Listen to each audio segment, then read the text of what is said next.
पुढची बातमी अजित पवारांसंदर्भात आहे। यशवंतराव चव्हाणांनी हिंदवी स्वराज्याची स्थापना केली असं वक्तव्य उपमुख्यमंत्री अजित पवारांनी जालन्यात केलंय। पण आपली चूक लक्षात येताच अजित पवारांनी लगेच माफी सुद्धा मागितली आणि चूक सुधारत छत्रपती शिवाजी महाराजांनी हिंदवी स्वराज्याची स्थापना केली असं ते म्हणाले। जालन्याच्या परतूरमध्ये आज अजित पवारांनी सभा घेतली आणि या सभेत त्यांनी हे वक्तव्य केलं। स्वर्गीय यशवंतराव चव्हाण साहेबांनी हिंदवी स्वराज्याची स्थापना केली। त्या काळामध्ये देखील त्यांनी 18 पगड जाती 12 बलुतेदारांना बरोबर घेऊन हिंदवी स्वराज्याची स्थापना केली, रयतेचं राज्य केलं। त्यात सगळ्या जाती धर्माचे लोक होते, कधी भेदभाव नव्हता।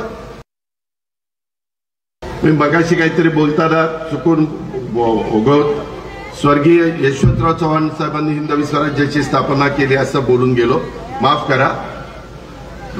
छत्रपती शिवाजी महाराजांनी हिंदवी स्वराज्याची स्थापना केली आणि त्या हिंदवी स्वराज्याची स्थापना झाल्यानंतर त्यांनी त्या काळामध्ये ज्या पद्धतीनं राज्यकारभार केला, सर्वांना बरोबर घेऊन गेले।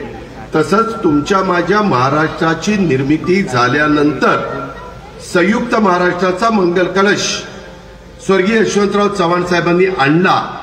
त्यावेळेस त्यांनी पण सांगितलं की मी महाराजांच्या रस्त्याने पुढे जाणार आहे आणि ह्या महाराष्ट्राला एक सर्वांगीण विकासाच्या बाबतीमध्ये अग्रेसर राज्य म्हणून देशामध्ये बनवणार आहे।